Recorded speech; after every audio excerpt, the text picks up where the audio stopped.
We are back at it again, the See For Yourself podcast, the only podcast where you only have to reload at the most inconvenient times. I am your host, a miserable affair, and I am joined with Freebooter Stevens. Freebooter Stevens, our local, not entrepreneur, our local... I mean, of sorts. an entrepreneur of sorts, certainly. A real self-starter. I have sort of misled Freebooter Stevens this week. I told him that we were going to watch Samurai Cop 2, and I lied to his stupid... You piece of shit! You absolute garbage human being! I woke up this morning only for this. I'm fucking leaving. Unfortunately, he's contractually obligated to stay, and we are instead going to be watching Dead Heat, which I will now read the blurb for. Dead Heat is a 1988 film, and this is, of course, an episode where I have seen the movie, and our dear friend, Corsair Stevens, has not. I'm going to go ahead and jump right into the blurb. A dutiful police officer tries to apprehend vicious robbers, and something unspeakable happens to him. His partner recovers him, and they go out seeking justice. Something unspeakable, huh? Truly, truly unspeakable. This should be cleared up really quickly. This is the 1988 Dead Heat, not the 2002 Dead Heat. There is a different version of it. I don't think it was remade. I think it's a completely separate movie, but that should probably be noted at some point. I'm trying to think about what could happen to this guy that is unspeakable that requires the recovery of a person. Maybe the recovery isn't as big of a factor. Maybe it's just sort of, he arrives as this terrible thing is happening to him and helps him to escape, just saves him in general or stops it from happening, something like that. There's a lot of options here. I guess so. And I don't know enough about police things to know what Dead Heat would mean, because I do like it when the title matters. Let's talk about really quick why I chose to, because I know that you've been pretty hot for Samurai Cop 2 for quite some time now, and I kind of wanted to get your hopes up a little bit. Dead Heat is a beloved film that I have enjoyed for quite some time. I have a very big support of this film. I haven't seen it in a long time, so that's kind of why I've brought it up, and I saw that it was available. Something, that I'm always doing is sort of looking up films that I remember fondly and trying to find if they are available readily for our audience to sort of find an easy way to watch them. And I saw Dead Heat and I just thought, oh man, I know Stevens is just all about Samurai Cop 2, and this is, in my mind, I didn't know that Samurai Cop 2 existed when I first suggested Samurai Cop, and we found out sort of during the process of us talking about it, and I quickly sort of thought about Dead Heat as an option, but at the time, it wasn't available anywhere. So is this like a similar thing to Samurai Cop in the sense that it's like a very tropey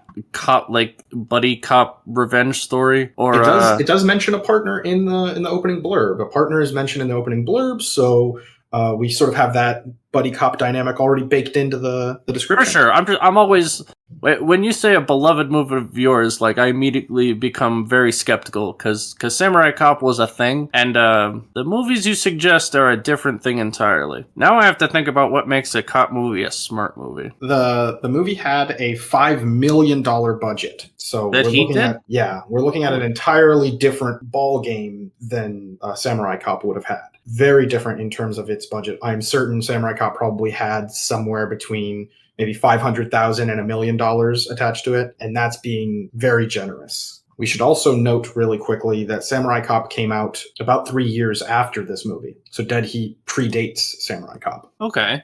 At this point, you're a little bit more educated on this era of cop films.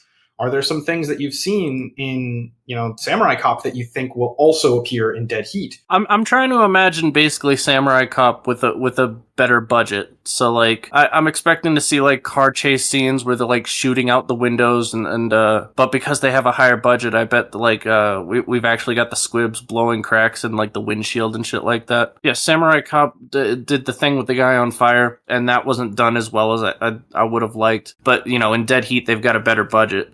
So it'll probably be a more believable effect and not have the guy ruining the whole thing. I don't mean to sort of inflate your theory here, but the name of the movie is Dead Heat. What if, and I'm purely saying what if, I'm not saying this is what's happening here, but what if? I remember, vividly you talking about, oh man, the fire effects for this guy running around on fire in this movie are so bad from Samurai Cop. And then I went out of my way to find a movie where the whole plot is just people being lit on fire. Oh God, you know what? That's the unspeakable thing that happened, and they're going out on revenge because it's the cops trying to find a serial mutilator that uses fire. That's the plot. That's what's going to happen in the movie. So you think that the main cop in the blurb, he gets lit on fire at some point? Is he going to spend the entire film on fire? Is he just Human Torching it? Oh God, that'd be nice, but no. No, this is going to be more like Dark Man. Like that? Oh God, Dark Man. Yeah, this is gonna be Dark Man. He's gonna flames, and he's gonna be a little mutilated, and they're gonna go after the Silence of the Lambs, but with fire guy. Okay. In the beginning of this episode, we talked about a pretty common action movie trope where the character only has to reload at the worst possible time. Do you think we'll get any of those like action movie tropes that are just really silly when looking at them critically? And which ones do you think there will be in here? I'm not super familiar with older movies, but the tropes got to come from somewhere. So at some point, these tropes were an original idea. There's got to be a bunch of them, but I don't know enough about them. I don't know cop tropes. I feel like you're saying that to me right now, and it's just so untrue. You watched all of Samurai Cop. You know all of them by now. That's true. God, all right. So let's just go through Samurai Cop real quick and see like what parts of Samurai Cop I'd like to see. Or like what if Samurai Cop is like a love letter to Dead Heat? And so there's going to be there's going to be a fucking like an actual mounted lion's head in the background of a shot. You really did love that line. To answer your earlier question as to whether or not some of these like action movie tropes had become like a thing at this point, a lot of people point to the Rambo movies or First Blood and First Blood Part 2 as being sort of the birthplace of a lot of these, action movie tropes that like went on to become just like common film language, have evolved to the point now where it's like that's inappropriate to just show a guy unloading 90 bullets on people without ever showing him reloading a gun that the clip size for this gun we know for a fact only has 20 bullets or 15 bullets or something, Right.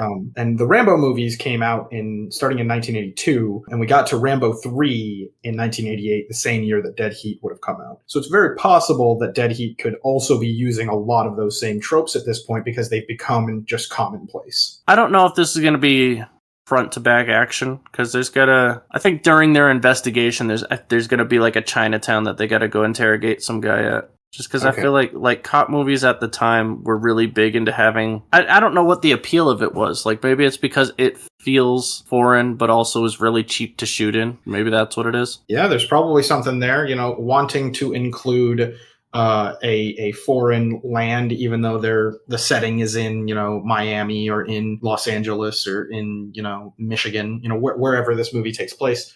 They still want to have that sort of exotic appeal. Yeah, I mean, it's got to be something like that. Unless, I don't know, maybe in the 80s, people were just really, really into disparaging the Asians. So are you going to go ahead and put your foot down and say there's going to be some sort of like really racist caricature of a certain community or group or culture? There has to be. It's in the 80s. It has to, right? Right. Yeah, maybe even this is just Samurai Cop. The partner is going to be a black guy for sure. Because it's not the main cop. The main cop can't be the black guy. It has to be the partner. Do you think it'll be a good representation of a black person, or is it going to be like sort of to disparage black people? No, I think it's going to be a good representation because there will be other representations that are not as good, like in the movie. Some of the villains are gonna, or the henchmen. Not the head villain, only the henchman. The henchman can be a bunch of different ethnicities, but the main guy has to either be the ethnicity that we're trying to like make fun of here, or it's just a white guy. Yeah, just rich white guy. Which I love seeing rich white guy as the main villain, just because that's true to real life, right? Yeah, I definitely leave my house and I eyeball the white guys in suits more than anybody else. And white guy in suit is its own ethnicity, really. It's that terrifying amount of I have money and power and can get away with anything I want. So laws only affect the poor, and I'm clearly not. So right. I have the privilege and the money to just do whatever in a public situation that like most God-fearing people would be like, no, you can't say or do that. We're in public, let's be calm here. I don't want to get in any trouble. White guy in suit basically translates to, I don't have to worry about police officers. I remember not too recently, but a while ago I went to Garden of the Gods here. There's signs on all the rocks that are like, if you don't have a license and the gear for the climbing, it's a $5,000 fine. And I'm like, some rich guy's going to come out here and be like, you can't tell me what not to do when money's involved, and just start climbing that shit. Yeah, a $5,000 fine. Yeah, okay. I'll pay that. Yeah. You mean a $5,000 entry fee? That sounds like a problem for poor people. If the only punishment for a crime is a fine, that means it's only criminal for poor people. Yeah, I would love to see that in this movie. Do you think they'll cover that in a 1988 buddy cop film? You know what? They might, because we watched what was it? They Live. They were harping pretty hard on the bankers getting bailouts, but the common man gets shit on, and that was like this about the same time period, right? I believe They Live would have come out sooner than this, actually. Let's double check on that. Actually, holy shit. You sort of threaded the needle here. They Live came out the same year as Dead Heat. Oh, yeah. All right. So guarantee that's going to be something here. It's going to be, the rich guy versus the working proletariat class. I will say that we should not confuse a John Carpenter masterpiece like They Live with common filmmaking rabble. We shouldn't just assume any movie we come across is as good as what is considered one of John Carpenter's better movies. Oh, okay. The director for Dead Heat, we should talk about him. He is Mark Goldblatt, and he's worked on quite a few movies. He's been the editor on some very popular films like Terminator 2, Judgment Day, X-Men: Last Stand. A couple of different popular movies. 37 editor credits and only 3 director credits. He did a Punisher movie and Erie, Indiana, which was an episode a TV series that he did 1 episode for. Which Punisher movie did he do? It's entitled The Punisher, made in 1989. Oh, it's not the one I saw, I don't think. And it stars Dolph Lundgren, actually. Probably worth us watching. Just for the Dope Dick Dolph. Dope Dick Dolph. Good old Dope Dick Dolph. But he is known for his editing. He has done 37 different editing credits and worked pretty consistently in editing since 1978. When he worked on Piranha, he worked on The Howling, Halloween 2, Nightbreed, Predator 2, Super Mario Brothers movie. God, what a masterpiece. He worked on Armageddon, Hollow Man, Detroit Rock City, Pearl Harbor, Bad Company, Bad Boys 2. So wait, was he an editor on The Punisher, or? No, he actually directed The Punisher. His only 2 film directing credits are The Punisher and Dead Heat. So he's only done the 2, which is really, really interesting to see him do those 2, sort of 1988 and then 1989, and then never pick back up on directing. So I feel like the Punisher story is also about, like, rich, corrupt white guy. So while John Carpenter might have had the inside track there, I feel like I'm pretty confident that that's gonna be the antagonist of the movie. I am interested to see if that will come up, because that's something that I don't personally remember. I don't remember any of the like big smart themes of the movie. I just remember this movie being such a good time to watch. I remember it being very fun. I know like the things that I love to see in movies a lot more than probably most people do. What are some things that you can think of that like you would just see in a movie and think, oh, he would just think that's so much fun, God, you played me up to know a little bit more than I think I do here. Oh, you know me so well, James. Remember that thing that I loved, that I said that I loved, and I was like, oh, you're gonna remember this, right? You remember this? Nope. No, I'm afraid not. That's okay. You'll see when maybe you're watching some practical effects and some single take fight scenes. These are good calls to make. These are things I tend to enjoy. Probably the biggest name associated with this movie is Vincent Price. Vincent Price is cast in the film as, I'm going to go ahead and say this name, and I don't know if I'm saying it properly, but his character's name is Arthur P. Loudermilk. Do you think they'll actually say that name in the movie? Loudermilk? Yeah, Arthur P. Loudermilk. Jeez. Yeah, it seems like the kind of thing that they would be like, yeah, your character goes nameless in the film. What do you want us to credit your character as, Mr. Price? And Vincent Price is just like, Arthur P. Loudermilk. Yes, you got it, buddy. Vincent Price, apparently, if that's the case, Vincent Price would do great on this podcast. As soon as it feels like whenever I invite someone onto the podcast, the first thing that like gives them a big like sense of that stage fright is when I'm like, yeah, you can just give yourself any name you want. That's what we do here. You can just call yourself whatever you like. Just make up whatever stage name, have at it. And most people just turn ghastly white and they're like, I have to name myself? That's the one thing in life I was glad somebody took care of for me. There's no way like that comes up like in any like mentionable sense. Like maybe we'll see like on his desk or something like that. It'll be like P Loudermilk or something like that. But how nice would it be if through the whole movie it's just Mr. Loudermilk? I would love to hear that name at least more than once in the film. I doubt it. I think that it's literally said 0 times, and it's just Vincent Price being like, I'd like the name I'm credited with to be a silly and fun name, Arthur P. Loudermilk. And I'd love even more to find out that maybe Vincent Price, this was one of his potential stage names. Like he was like, yeah, instead of Vincent Price, I almost went with Arthur P. Loudermilk. That would tickle me pink, but I doubt it. I find that very unlikely.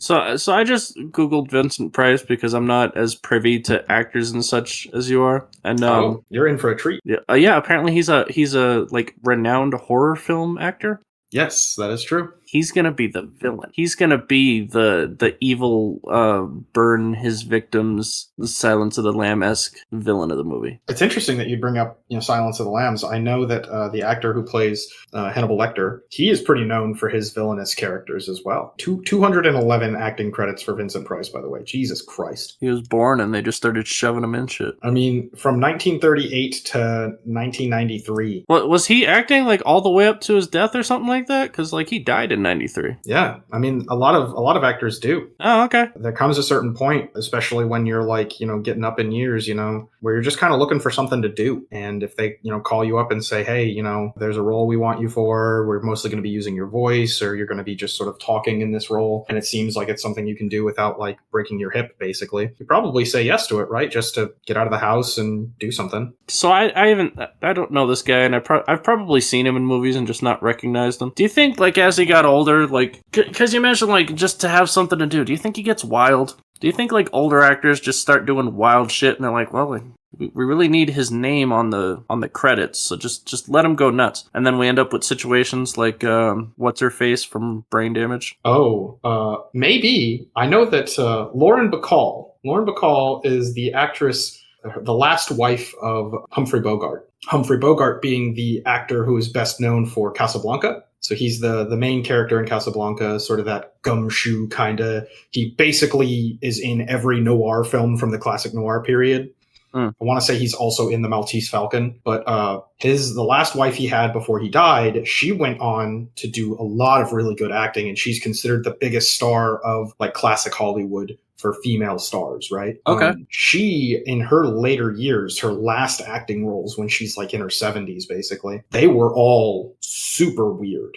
She would work with Lars Van Trier, and if you don't know anything about Lars Van Trier, he's just super fucking weird with all of his fucking movies. But one of the movies that she did, we almost did it for this podcast, but I decided against it because it's just so wild. The movie's called Birth, and basically the plot of the film is a woman has a wonderful life with her husband. He tragically dies just randomly of like a brain aneurysm or something. She mourns him for like 10 years, maybe a little more than 10 years. And then she's about to get married again when a little kid comes up to her and is like, hey, I'm your dead husband. It's me. Oh, that, okay.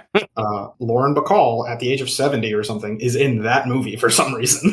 It's like, I have to. That's brilliant. Well, I think that like, normally what ends up happening for female actresses, and this is a really tragic but true thing, they will sort of be given an Oscar nomination at the end of their life, basically. They're basically like, hey, she's probably going to stop acting here soon, so, this is one of her last really good films. We'll give her an Oscar nomination for Best Actress for this, and we're not going to give it to her, but she got nominated and that'll be good enough, This is a very common thing that the Oscars will do. And she got hers sort of towards the end of her life, and she lost. She did not win the Oscar. And after that, it really does seem like she sort of gave up on trying to do Oscar bait type movies, and she just started doing like lesser known indie type stuff, basically. And of course, nobody ever watched Birth because that movie's fucking insane. Yeah, you mentioned it a lot. I'm gonna have to go back and watch it. Yeah, I mean, yeah, feel free. But yeah, I think it's very possible that Vincent Price might do the same thing. I know that heat is kind of a general cop term, right? It's associated with the police a lot. It basically just means, a firearm of some kind. They're packing heat. Oh. Okay. Do you think that this movie will, try to have a discussion on firearms, or that the dead heat has something to do with that in some way? I'm not convinced that it will. Because I feel like they were really happy to be using guns in movies at this time. This was when cops were portrayed as basically like modern day cowboys. Like they gotta have the guns. So I don't think they're gonna be disparaging guns at all. What if that's the horrible thing that's done to him, is he just can't use firearms anymore? He can't. The guy guns are dead to him. Dead heat. Haha, get it? I mean, that'd be really smart. God, and you did pick this movie. That's what it is, isn't it? Do you think I'd give it to you right now? Do you think I'd give it to you? I can hope. I don't know. I lied to you once, Mr. Stevens. You wouldn't dare do it twice. The fact that you're willing to trust me so readily again before, but I'm ready to get hurt again. We can just call this one a wrap. Do you have anything else you want to say before we go right into it? Any last hopes and prayers and dreams and wishes for this film? I hope everything I said was wrong. Like, I hope this is just phenomenally not anything I mentioned. Like, there's not going to be a serial killer. There's not going to... Maybe they're only cops for the sake of the blurb. Maybe he retires right after the opening scene, and this is just him living out his golden years. The horrible thing they do to him is make him sign his retirement paperwork early. We get the opening scene, and it's like, I'm getting too old for this shit. And it's like, actually, you are. Have a great life. The burglars just keep like police like retirement forms on them.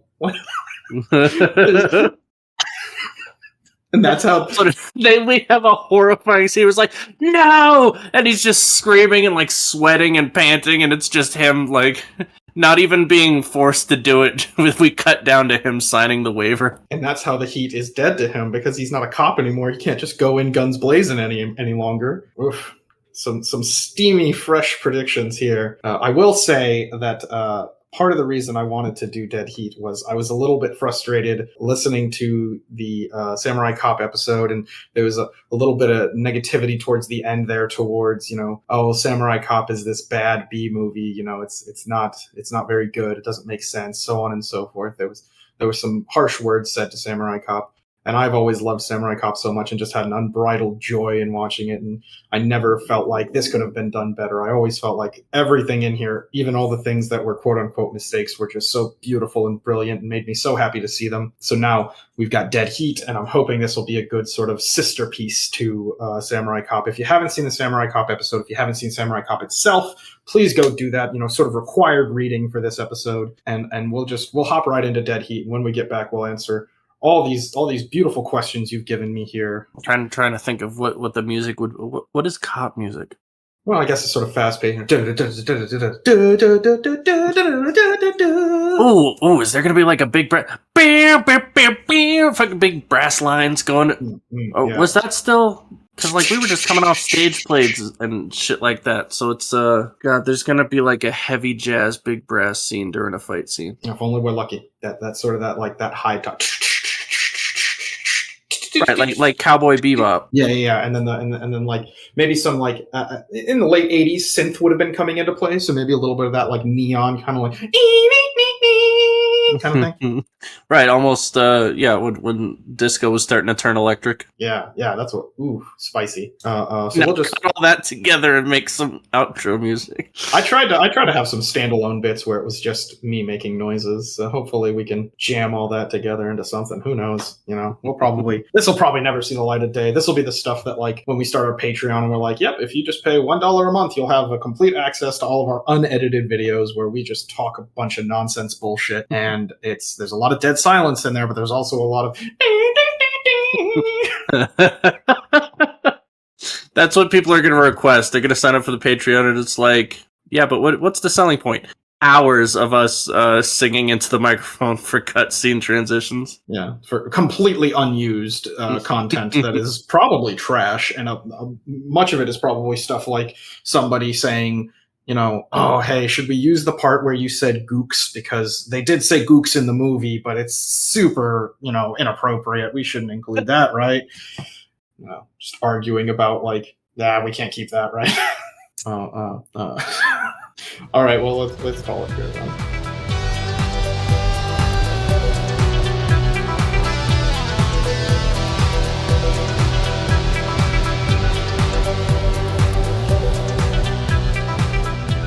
And we are back from watching the movie. I know I still love this movie as much as I said that I did going into it. I still have very happy feelings as I'm watching it. I'm glad to say that none of that has deteriorated. What were your thoughts, Stevens? So, I went into this thinking that it was going to be a certain type of movie, and while I was wrong entirely, I had a blast. This was fun. And I found myself sitting here because I had been trying to compare this to Samurai Cop, given the time that it was released and, the similar subject matter. And somehow I feel like, while Samurai Cop, I feel like it tried to be a more serious movie, this was so much more competently put together. I don't know, just all of the effects felt good. In the very beginning, where they're trying to foil that jewelry store heist, and he ends up crashing into the guy, like, pitting him between the two cars. I was paying attention, so I could tell, like, that they put in a little mannequin body double thing. But, like, man, was it still pretty well done. Yeah, it was like the very last frame of that shot you could tell. But up until then, it felt really close to the real thing. Yeah, I thought that was great. I had mentioned practical effects, and I think they did a really good job with that all the way through. I thought the makeup choices they did were really good. I was watching, and towards the end, where, like, the ambulance is, like, ramping down the hill, and, like, oh, God, it was so much fun. I kept my eyes open the entire film, because I know we talked a lot in the preamble, I guess we'll call it, in the prediction phase of our podcast. You had said that you were going to keep a watchful eye out for bad pyrotechnics. You're looking out for, like, some kind of a fire or an explosion that just doesn't quite look right. For a large part of the movie, there isn't a whole lot. There's sort of that scene right in the beginning where the grenade explodes a guy and his... Yes. That's actually, I wanted to bring that up too, because I feel like there was something about it. I don't know the right verbiage for this, but, like, I could tell that was sort of like drawn in or, like, cut in. But I still think that was, like, way better done than the practical pyrotechnics that Samurai Cop did. The explosions with the ambulance at the end of the movie, those were really well done. Gosh, they didn't show him on fire, but they show him, like, recovering from having just been on fire. And I think that's a much better way of doing that. And all it takes is some, like, a good makeup effects person, basically. I think whoever did the makeup effects for this movie did a really good job, because, like, I especially liked his degeneration over the movie. Like, they make a joke of it earlier on with the lipstick gag, but you can tell that the makeup effect dude was like, oh no, I've taken a whole semester on what bodies look like as they decay. They clearly did some degree of research on the decaying process and whatnot. I loved I don't know what this is called, but when I was watching it, I just called them, like, reverse liver spots. Oh yeah, where it's like his veins are like all his blood's turned into mud or something like that. Yeah, and he's got, like, he's just had these, like, white spots all over his face. It's when he's, like, going to confront the evil doctor guy. That's the first time you really see it on him, and you've seen it on other characters before him, but to actually get to see it on Detective Mortis, which, by the way, Detective Mortis, a little on the nose, right?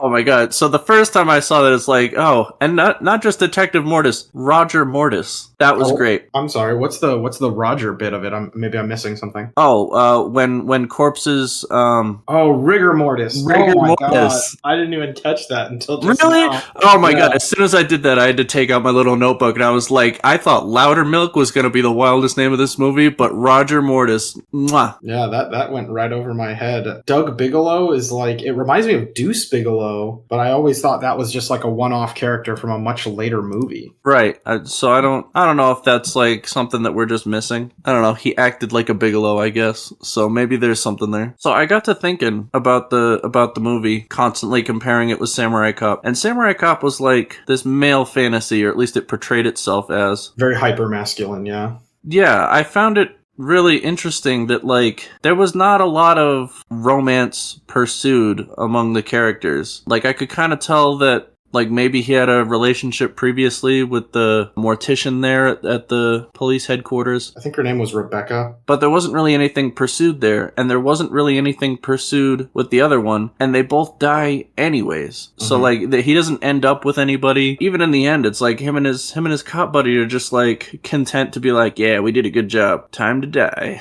I thought that was kind of interesting. Tell me about how that's interesting, man. What do you think about that? Because given that this was in the same era, and we start off the movie with, like, the cool cop one-liners, and they're driving the fucking the hot rod, not squad car. They're basically cowboy rock stars. So I would expect for them to be like, oh, and at the end of the movie, I'm going to get the girl and I'm going to take the medicine so I can live forever. And then me and the girl are going to live forever. And they're like, no, this is an unholy abomination against God. And so we're going to destroy the live forever machine and just die. I don't know. I enjoyed it. I enjoyed that compared to what it could have been. There is some evidence to suggest, and I don't want to blow your mind with something you've never heard before, but there is some evidence to suggest that this movie was kind of trying to have the two main dudes shipped together in a very homosexual kind of way. I guess I could see that because he was saying, you know, the lipstick brings out your eyes, and that interpersonal connection is what saved him at the end, because Bigelow, through his gay love of his cop buddy, regains use of his brain. All right, I see it. If his plan all along was to just destroy the machine and like die anyways, you know, in a blaze of glory, as he had said multiple times in the movie, I'm just going to die in a blaze of glory. That's how I thought I'd always go out. It seems like he's saying, you know, I don't care if I live or die. So why would he care if his partner, who is also dead at this point, lives or dies? I assume he would want the same fate for him if he's, you know, dedicated to this. No, he can't do that to his partner, his love interest, really. There are a couple of things that work against this theory, some things that work towards it that you might not have picked up on. Bigelow being super like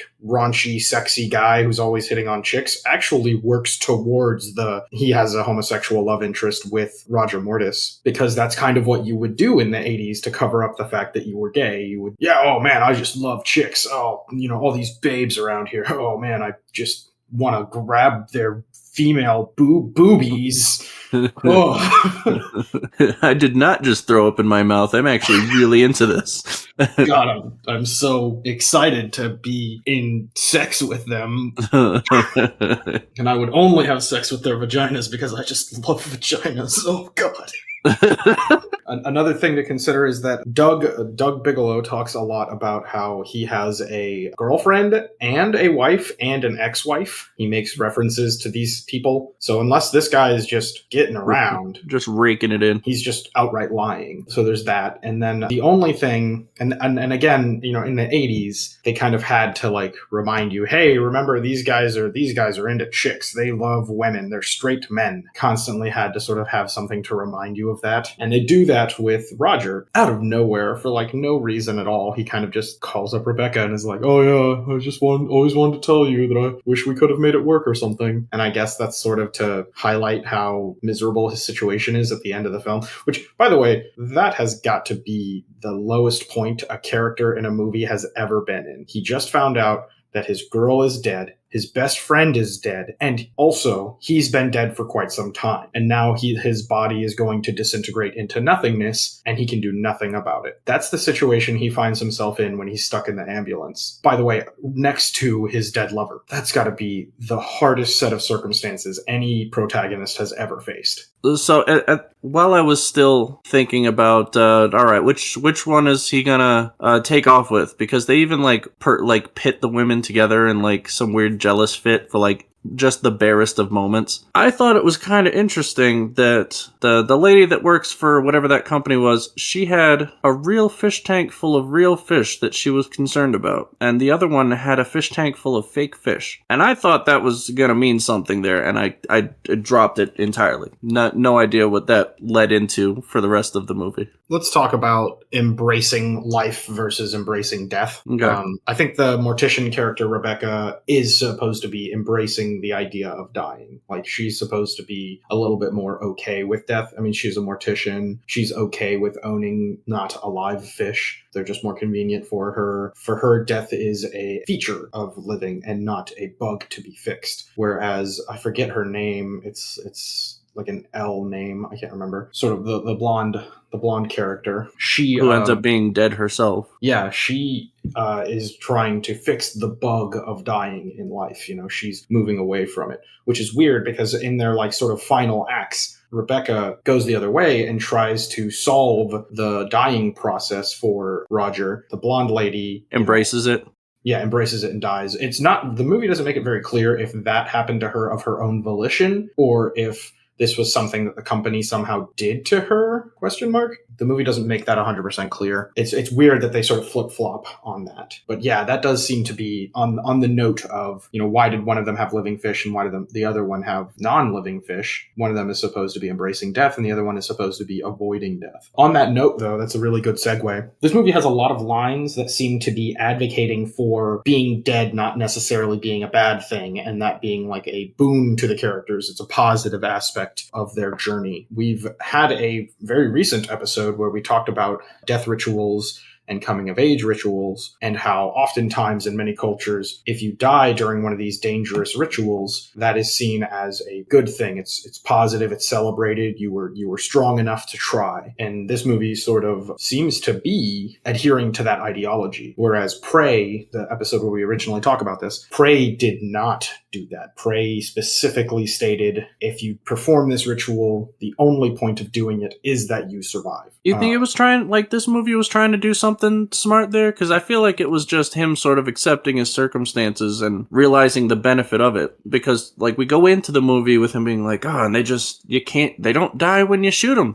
Isn't that weird? And then he's like, I don't die when they shoot me. What an amazing superpower this is when it's on my side of the fence. So while it is easy to read the movie that way, there are a couple of lines that lend themselves to my argument here. When they're in the library and he sort of runs away and Bigelow chases after Roger, he's like, wow, man, being dead really agrees with you. You're in such great shape. And then he specifically says, remember in the academy, they would always tell us that the only good cop, or the only bad cop is a dead cop. Basically, he says that you can't be a good cop if you're a dead cop. And he says, but that's not true. You're proving them wrong. You are both a good cop and a dead cop. Okay. Bigelow actually has quite a few lines where he says something akin to that. You can't get him if you're dead. And then he does. He gets him because he's dead, actually. There's a lot of cool lines like that. The blonde lady says something like, are you all right? And he says, lady, I'm dead.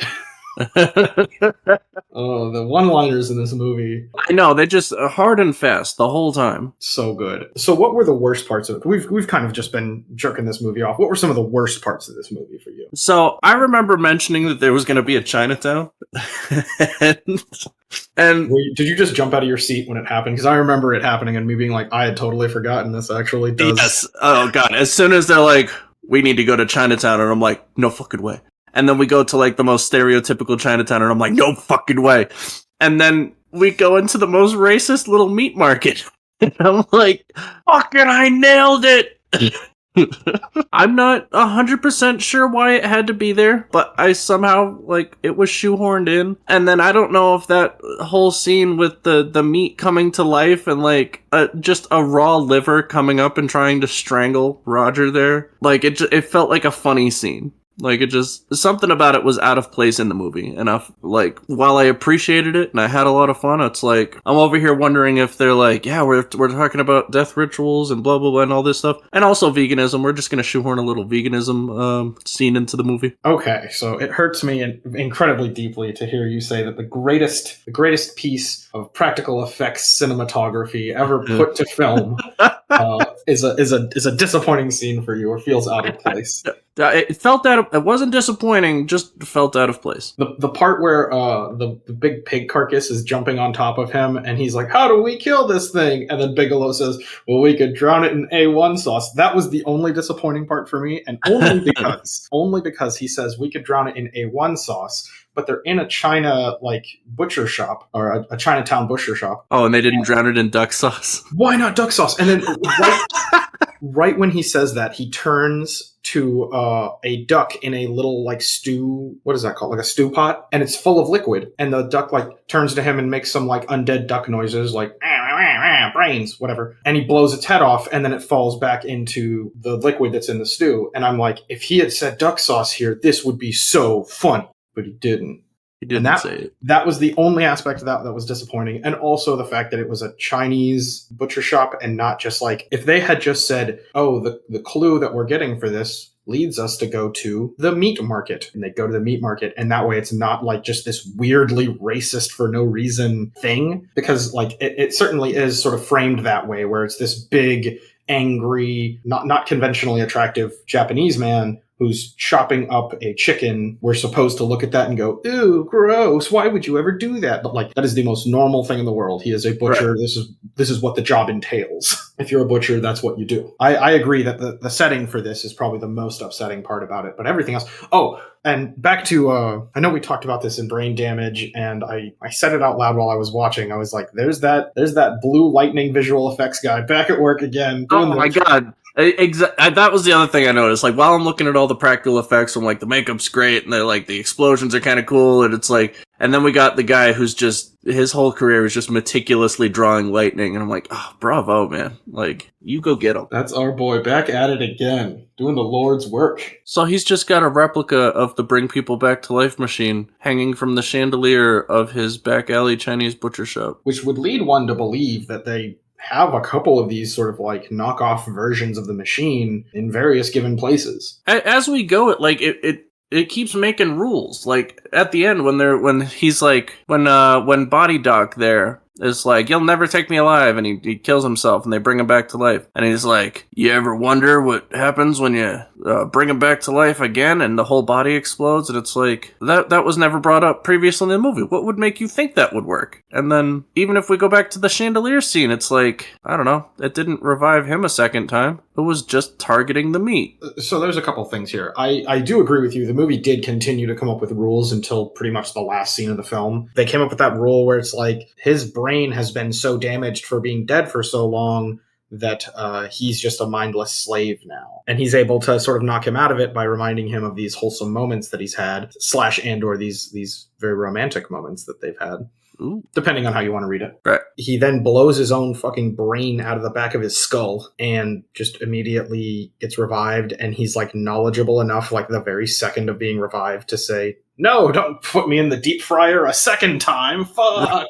Right. Like, I would think that after the talking about the guy being brain dead, then the removal of brains would be the one thing that you couldn't fix. I also like they sort of play up him like shooting these various executives, but like Vincent Price's character can just put them in the machine and they're back to good as new, basically. So shooting them didn't do anything. I guess. I mean, maybe that's why he's like, no, don't break the machine. Like, they did blow up the machine. Vincent Price was great, by the way. I was so happy to see him like actually getting to do things. I thought he would literally only be in the movie in the VHS. In the tapes, yeah. Yeah, and then to see him at the end, it was nice to see him monologuing at the end there. And also, like, I don't know exactly what we called out in our preamble about some rich white guy being the bad man, but it's like, it was all the rich white guys. Yeah, there was like one rich white lady and then like 6 rich white dudes. Right, and he's just being like, and poor people deserve to die, and God loves the rich people, or if not, we'll pay them. And it's like, God,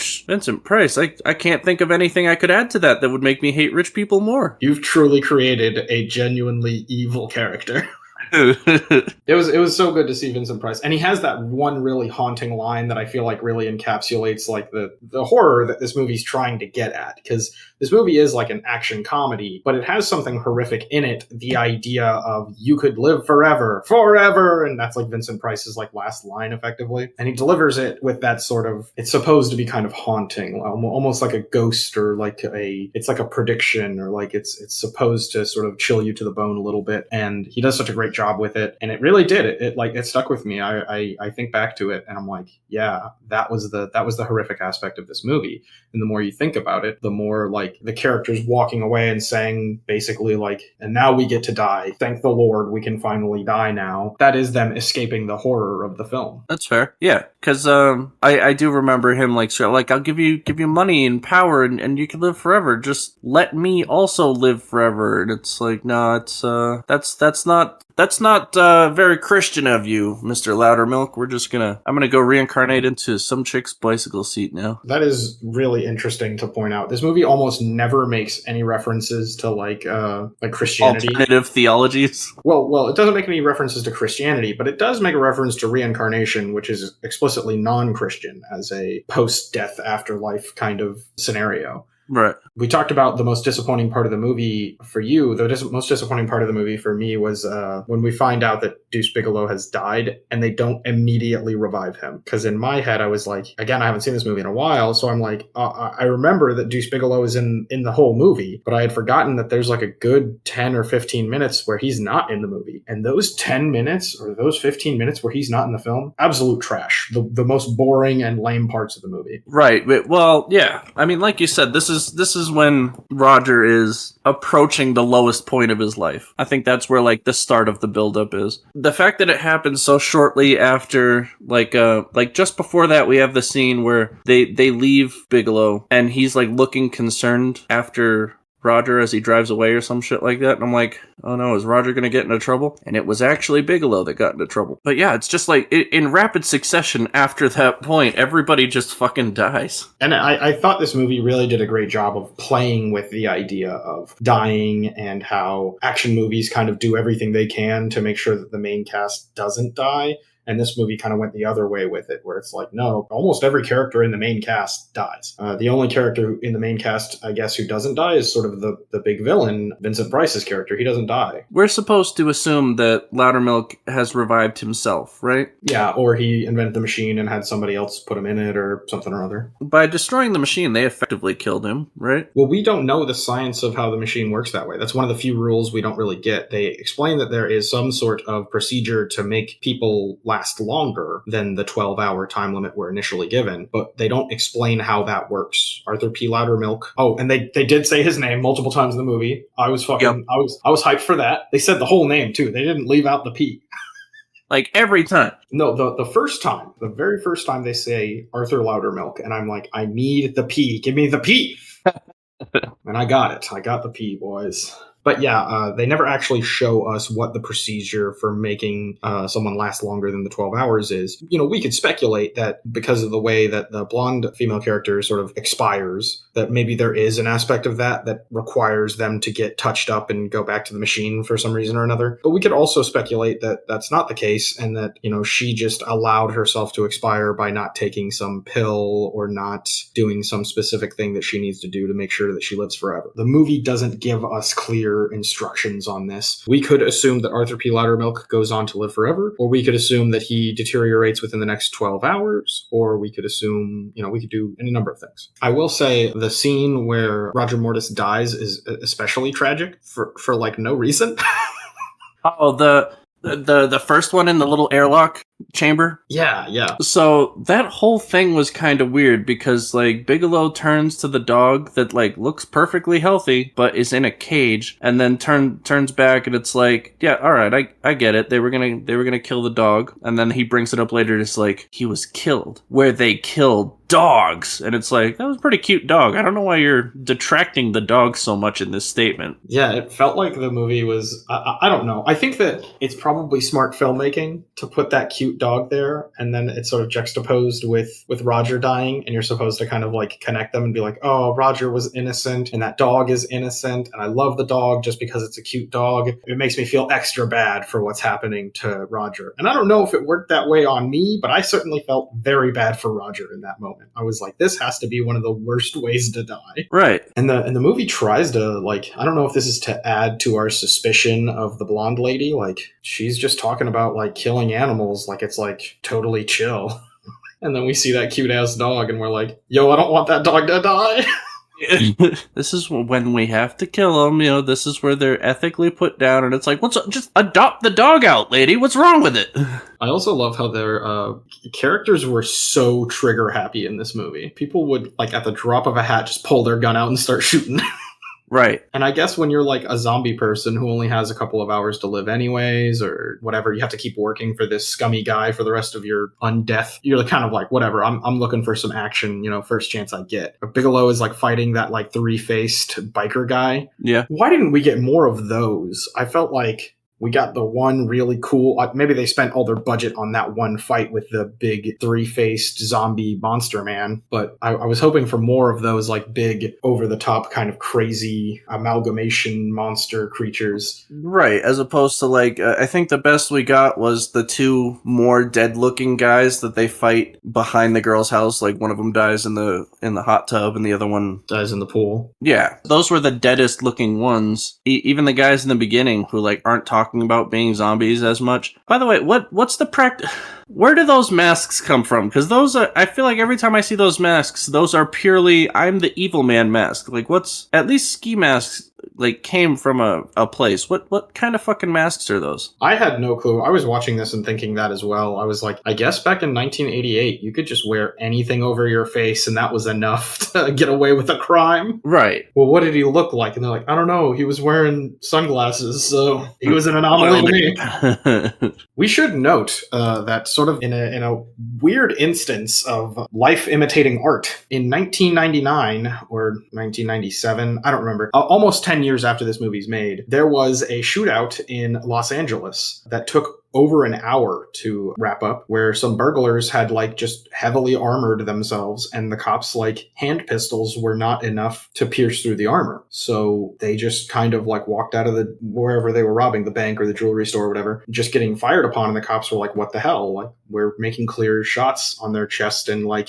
heads and whatnot, and it's not doing anything. One police officer was able to get a lucky shot off on like one of their ankles or something, eventually apprehend them as a result of it. That shootout in LA led to the LAPD being allowed to carry high caliber rifles. I doubt that those people were inspired by this movie, but this scene sort of plays out weirdly similar, where the cops are making like dead shots on these guys, you know, catching them in the chest and, you know, the head and whatnot, and it's just doing nothing. So they have to like get a little more creative with how they take down those guys in the beginning of the film. But that's just a weird little bit of history that sort of accidentally coincides with this. And I know that there are other movies that were probably made, you know, before this that have maybe even closer representations of this. I'm certain that those guys who robbed that bank or that jewelry store or whatever in LA in 1999 or in the 1990s, they probably were like, oh, wasn't there like a movie that did something like this? Oh yeah, you know, let's try it ourselves. And it just happened to work wildly well. There's also kind of like a dig at Disney in the animal euthanizing scene where they're like explaining how the animal euthanizing room works. And Bigelow says, I feel like I saw this at Disney the other day. I missed that line. I must have fucking stopped paying attention for a second there. Yeah, there's a lot of like blink and you'll miss it really good comedy bits. Like in the beginning when they're like getting called to the scene of the robbery and Roger like, you know, kicks the car into high gear and whips around a turn and everything. And he loses his hot dog. Which also, you know, there's got to be something there for the homosexual Roger and Doug love theory. Yep. Only gay men eat wieners. He's eating a wiener. He loses it and looks directly at Roger. I don't know, something there. But he says, he specifically references Dirty Harry, and Dirty Harry is one of the like most famous cop movies where the cop specifically is sort of a loose cannon. Right. It's probably one of the first movies to do that, where the cop is willing to go above, or not above the law, but like under the law, I guess. He's willing to do vigilante / anti-hero type stuff to get justice, or what he decides is justice. So it's interesting that they say that. And like, there comes a point in this movie where it's very clear that Roger is like, no, I'm dying, so I don't follow the law anymore. The law, what are they going to do? Put me in jail for 2 hours? I got to pee so bad my teeth are floating. Was another blink and you'll miss it. Really funny line. God, I did love that one. I loved it. God, for the next episode, you got to use that trope where it's like where you shoot the control panel, and so the default state of the door is to open up. Like what a poor security system this is. What was it? They go into the back of the china shop and they discover that they have like a little machine that animates a dead animal back to life for a couple of seconds or whatever. Yeah. And he's like, oh, look at this, a duck head. This could replace the whoopee cushion. And they do have like those like squeaky like rubber chickens that are a thing. So I don't know if he's referencing that or what. I don't understand the joke here, but it does feel very appropriate. Like Bigelow is just such a good, fun character. God, I loved everything about that. His mullet was just everything. His mullet was Bay AF fam. Pretty much the first like discussion in the movie is Bigelow talking about how good he looks today. He's like, why didn't you tell me we're going undercover today? I look like an FBI agent on a Macy's Day Parade or some shit. And he's like, oh no, come on, man, you look great. And like, just imagine, I'd fuck you. Just imagine that scene, that exact dialogue was played out by Robin Williams in Birdcage instead, and his lover. The dialogue fits perfectly. Even the delivery of it fits pretty close. We wouldn't have to change much at all here, almost. Right. There's a lot of weird references to like how these guys are extraditing the law. They would say things like, imagine what you could do with a search warrant. Oh my god. So speaking of that, like they have the one scene where they're getting in trouble with the police chief. I couldn't help but feel like I wish he had the passion the police chief from Samurai Cop had. Cause like I'm like, man, he's not angry enough. I just want him to scream with like spit flying off his lips, like, you motherfuckers getting me in trouble again. And it felt like he had more reason to be mad at them than the police chief had for being mad at Samurai Cop. Like, this is Samurai Cop's first day on the job. Assumably, he doesn't have any other instances of him fucking up on a crime activity thing. Whereas these guys, he like lists off like 19 different things these people have done wrong, and they're on their last fucking leg and they're in so much trouble. And that scene felt kind of unnecessary to me, because at a certain point, those stakes that they had established that they're going to get fired from the police force do not matter in the slightest. Right. People are dead and being zombified and shit. Like, we did not need... Oh, and don't forget, at any point, our boys could lose their jobs. Right. Over parking tickets. I don't know if that was supposed to be something to, like, let us know that, like, there are stakes of, like, living people, but they stop mattering once you're dead. Once you're faced with your mortality, all this other shit, like having a job or your parking tickets or other I mean, I think that would have been nice if that was one of their outro jokes while they're talking about, like, getting reincarnated. They're like, oh, man, I never paid those parking tickets. They do reference it again after Roger has been reincarnated, where they go to the blonde lady's house. They get back into their car to drive. He's like, oh, we got another parking ticket. How many does that make it? And he's like, do you care? And he's like, good point. And they just drive off. But that doesn't resolve it in a way that's like, we have more important things to worry about here, don't we? Right. I think that would have been like a cool thing. Because I think about that all the time when people are being like less than kind to each other, or, there's these sort of arbitrary, bullshit things that cause anxiety and stress and difficulty in people's lives. Your body's going to start deteriorating here in the very foreseeable future, and your life's going to become increasingly more difficult. And there's even going to come a point where you probably can't even take care of yourself anymore. That is a definite. That will happen to every single person who is alive at some point. Keep in mind, that's not including like the ridiculous amount of like fatalities and injuries that occur just driving around every day. So you could, even not taking old age into account, you could just be driving to McDonald's and bam, right there, you're following all the laws, you're doing everything right, and car hits your car, disabled from the neck down. All of these things are things that nobody ever thinks about when they're like deciding how to treat each other or deciding how to like live their lives. They're always things that we're very good at sort of like pushing to the back of our brains. I think that it's interesting that this movie sort of brings all of that stuff, that like your mortality is brought right to the forefront, and the movie doesn't ignore it. It doesn't push it back. It doesn't try to get away from it. It is constantly saying, yes, mortality, yes, it's a good thing. It's something that we should be embracing and recognizing and thinking about as we move through our lives. I would love to see a sequel to this movie that's just, instead of like an action, it's just a straight comedy, but it's like a slice of life kind of thing, where it's just Roger Mortis and Doug Bigelow. Maybe a freak thing happens where they live a lot longer. We could even get the same actors to come back, and they are just these really disgusting, decrepit. They are relying on each other to like live.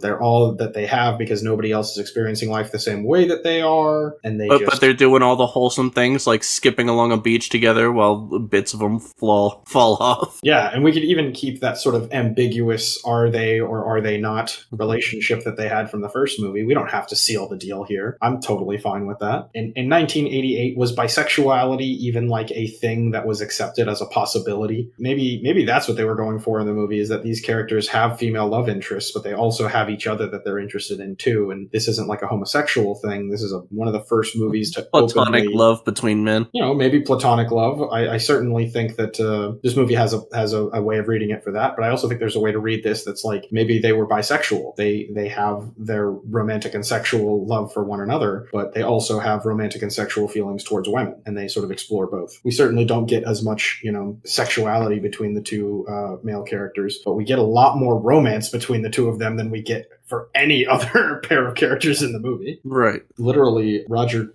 calls up Rebecca to give his big, profession of love to her, to let her know that, while facing his mortality, he wants to convey his true feelings for her. And he basically is just like, I really wish we could have made it work. And that's it. That's the height of his romance for her. Meanwhile, he's, getting choked to death by his partner, who he could just shoot up at any moment. And he's like, remember that time you told me that my lipstick I bought really brought out my eyes? That was super sweet of you. Shit, man. That's some stuff that you use on your your wedding vows, I knew I loved you the moment that you told me that my lipstick really brought out my eyes. That was the day. Yeah, I really love this movie. I have so much, I really appreciate it. Even if we don't think about it too critically, just the fun parts of it, the crazy... it was fun front to back. Aside from that short little bit where he's like, fuck, my partner died. Oh, this lady died. Oh, and the girl that I loved once upon a time is also dead. And then, immediately we get back into him using an ambulance as a roller coaster. And, he even looks like he's having fun. When he gets up and he's got, all this burnt rubber on his face. And his hair is wild. Yeah, he's got, that cool hair. Best scene in the movie, probably when he's having, that gun shootout with the other zombie guy, and none of them are trying to be tactical about it at all. They're just, spraying each other with bullets to no effect. Right. I love that, that's something that he embraced over the course of the movie. He, in the beginning, as soon as he dies, he's still hiding behind stuff, and he's like, oh no, I've been shot. Wait, this isn't nearly as bad as it was. But he's still, trying to stay behind cover. By the time we get to the end of the movie, he's like, no, I'm the fucking Terminator. Yeah, I can just walk at a hail of bullets and it's fine. I was thinking about that as the scene was playing out, because I do remember that's one of the few scenes that stands out in my memory, is him just standing in front of another guy who's firing a fully automatic weapon at him, and he's just taking all the bullets. I remember that being a scene, and I'm like, why don't they have more of this in the movie? Because it even seems... at the end of the movie, when he's strolling into the Dante Pharmaceuticals, which Dante is kind of a reference to the Divine Comedy and, dying and trying to come back to life from death. He comes into the building sliding in and trying to tactically shoot the other guys without them having as much of an opportunity to shoot him, which is basically, those are the hidden unspoken rules of any person who teaches you how to operate in a gunfight. You kind of want to give them less opportunities to shoot you and elevate your opportunities to shoot them. But for him, he doesn't need that. He could just do the scene from Terminator 1 where he walks into the police station taking bullets left and right, and him, shooting all the cops along the way, because their bullets don't do anything to him. So why not? Right. And it was good to see him eventually escalate to that. It was weird to me in my head. I'm like, yeah, he can just get shot up. He's good to go. I always feel bad in these episodes where the movie doesn't really offer a whole lot in terms of critical movie analysis, mostly just sort of a fun movie. But there are a lot of fun movies that I want to introduce to the world and have people hear about and say, oh wow, I haven't heard of that one, I'll go check it out. And if this podcast does anything to help people to do that, I would like to have the opportunity to give somebody a good time watching Dead Heat. I mean, I'm definitely going to recommend this one to, I got that work buddy that was, really, really into, Samurai Cop. And you know what? He got to watch the sequel. Lucky bastard. Yeah. Well, tell your friend that he is the only reason we're not watching Samurai Cop 2, because he went out of his way to go and watch it and say, hey, these are all the cool things that happen. He ruined the movie for me by saying that, Becky, was it Becky? Yeah, sure. I don't know. The blonde lady in Samurai Cop. she gets to go off and have a little happily ever after kind of moment, and that was one of the big tension things that I was interested in to see if in Samurai Cop 2, not only does she return, but how's she holding up, because that movie was terrible to her. But yeah, I'm gonna go tell him about Dead Heat and be like, dude, you gotta watch this. Because this is fun. I can't think of anybody watching this and not having a good time. It does feel weird that, I know that Rush Hour was kind of the big cop movie that sort of defined buddy cop movies for, ever, basically. I can't really think of another before that. You could argue that Die Hard was very influential to the buddy cop formula, but there's not a whole lot of buddy copping that happens in Die Hard. Most of Die Hard is Bruce Willis sort of doing it up on his own and occasionally with his buddy cop partner. Yeah, I think the closest to buddy cop we ever got was the one where it was him and Samuel L. Jackson as Zeus. And even then, that was hardly buddy cop. But I remember Rush Hour being a huge one. It feels like there are a lot of movies that predate Rush Hour that were just a lot more fun than Rush Hour was. Yeah, Rush Hour was 10 years after Dead Heat. In modern movies, we don't get a whole lot of buddy cop movies. You know, we'll get one every now and again, but it feels almost inevitable that somebody will point out that actually this buddy cop movie is kind of stealing the formula from this other buddy cop movie that was made in 1979 or 1985 or some other such thing. At what point is it stealing the formula and more just like, no, this is a genre? This is a genre that has been done to death is what it is, I think. Buddy cop movies like had their day in the sun where they went on for a long time ad nauseum over and over and over again. It's the same thing with like cowboy movies. There was just a time where we made every possible cowboy movie. So it's easy for someone to be like, well, Wolverine's not a really original movie. It's basically just the plot to Shane. Because whenever we make a Western, we're going to sort of accidentally step on the toes of something that came before because Hollywood does this thing where they pick one genre or one type of movie, one thing. They do it into oblivion until it no longer makes any money. And then they try to find the next thing and they scramble for a little while. We're going to eventually reach that point with superhero movies, and I am shocked that we have not yet. It feels like we've been doing superhero movies for the last 20 years now.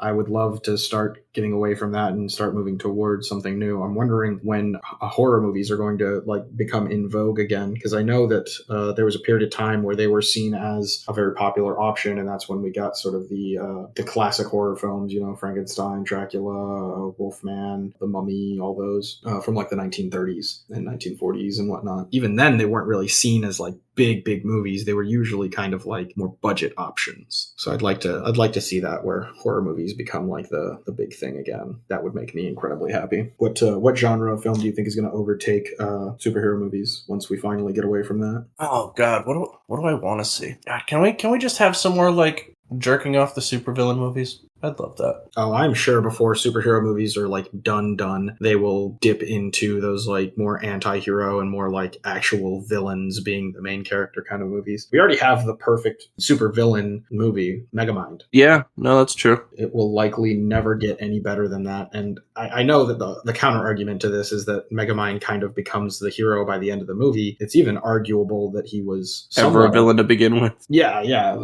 It's arguable that he was sort of a hero the whole time, question mark. It doesn't seem like people weren't living in Metro City. It seems like it was pretty well populated. And so there's a very serious chance that Megamind's various antics were an attraction for the city and not a thing that pushed people away. He certainly put the city in a period of like not goodness, I guess. That was only very temporary. But yeah, I think that it would be nice to see more villain-led movies that are purely about being a villain. We have Joker as probably one of the few examples of that. And it's not supposed to be. Certainly, they try to make the villain sympathetic in that movie, but they don't try to paint him up to be a hero of any kind. His actions are looked at fairly seriously throughout the film as negative and evil. You excited for the new Joker movie coming out with?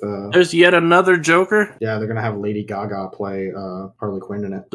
Do we know anything about the premise so far? It is supposed to be a musical. Oh, this is great. So in the what did they name the fucking spin-offs where it's just like Harley Quinn and the rest of like not Suicide Squad but Suicide Squad for the ladies? Birds of Prey or something? Birds of Prey is exactly what it is. So I really like the scene. Harley Quinn is basically in some Technicolor cartoon dreamland thing while she's killing people. And I think if they just did a musical and it was something similar to that with Joker, like I like that idea that there's someone saying they're not actually living in reality. There certainly is a lot of film shorthand that has become popular, insinuating that viewing reality through the lens of musicals and dancing and these big extravagant song and dance numbers as a representation of lunacy, I guess. That's a very common thing in Hollywood lately. So I don't think this is a bad idea. I think it'll probably work really well and audience members will get it. I'm hoping for those like stark changes where it's like they're doing the big like song and dance number and then all of a sudden it just goes to drab like gray Gotham City like sad town around them and it's like wow, no wonder Joker and Harley Quinn want to live in this like bright and colorful world that they experience whenever they're having like a manic lunacy fit. It just seems so much nicer by comparison. Well, hey, I think that we have enough here probably to make a full episode of this here podcast. Do you have anything else you want to say just before we, move away from this episode? No, I think everything got covered that I wanted to bring up. I'm glad you showed me this movie. This is a play. I'll probably fucking watch it again. I think I told Ashley about it. She watched it as well, and she's like, she opened up the movie and it's like, ugh, why does it look like crap? And I'm like, babe, it's from the 80s. Like, can you cut it just a little bit of slack? She's like, I guess. By the end of the movie, she's like, I thought this movie was going to suck. That was pretty good. There is a degree of disappointment that I have with our podcast in that I don't think that we have ever we have yet to watch a film that is older than 1970. And I know that there's a lot of really good movies made pre-1970. So I'm going to have to try to find us some of those. Some of those old gems. Older movies, and it frustrates me because I know there is like a certain phenomenon. I don't know if I'm like a person who noticed this or if it's like an actual thing that's been documented, but I'd love to see some studies done on this. But people do have like a threshold for the age of a film and their willingness to watch it. So I don't think that it's at all uncommon for somebody to experience that. But I do think that the more people are exposed to older films, the more that sort of threshold goes away, that sort of barrier dissipates, and that they just open themselves up to, yeah, I'll watch it. I don't care if it looks like it was filmed on a piece of toilet paper. Like, it's fine. It's a movie, not a microchip. It doesn't have to work perfectly, or it doesn't work at all. That's kind of one of the things I hope to sort of work through with this podcast, is the idea that movies have to be quote unquote perfect or they don't work at all. We talked about this a handful of times, and yeah, I feel like I've made my feelings on this pretty clear. Movies don't have to be perfect. They can have mistakes in them, and they're still really, really good. I have an idea for a movie already that we could watch. We'll have to get to that when we get to it. I know that we have quite the lineup selected going forward, actually. None of which is to include Samurai Cop 2. Fucking 0% of it. We're not going to do Samurai Cop 2. Don't ever expect Samurai Cop 2. I'm going to watch my fucking self. Yeah, I'm going to go watch it myself. Boo, boo, boo. Well, I hold the keys to the castle, and I'm not watching it. The day that we do watch it for the podcast, you can be all like, well, I've already seen it. All you want. Well, let's go ahead and cue the outro music for today's episode. All right. I can't remember the intro music, so... Oh, God. You are incredibly self-conscious, my friend. No, I was thinking of this fucking Jack Black song called Sax Man. Have you heard it? Yeah, I have. Oh, God. So just basically that. Just burp, burp, burp, burp.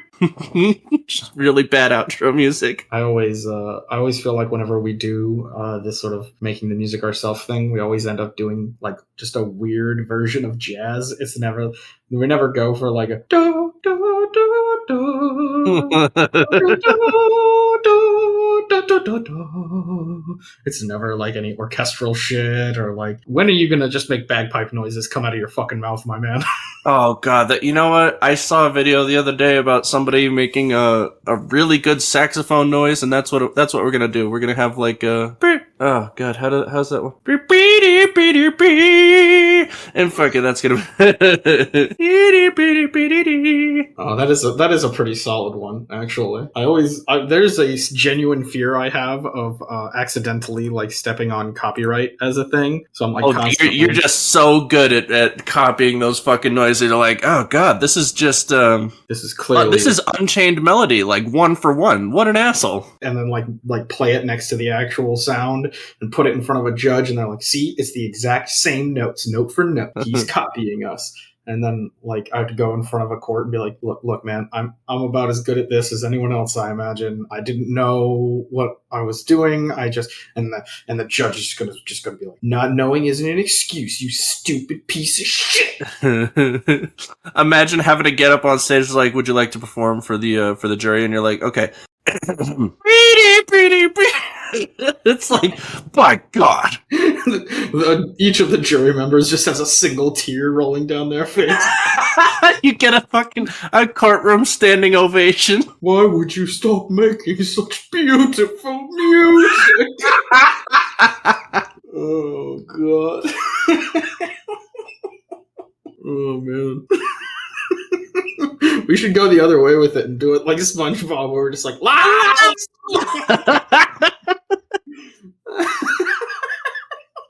See if anybody still listens to our shitty podcast after that. God, I was fine, except you guys started getting quiet, and there was SpongeBob right there. I actually have a movie that might work for.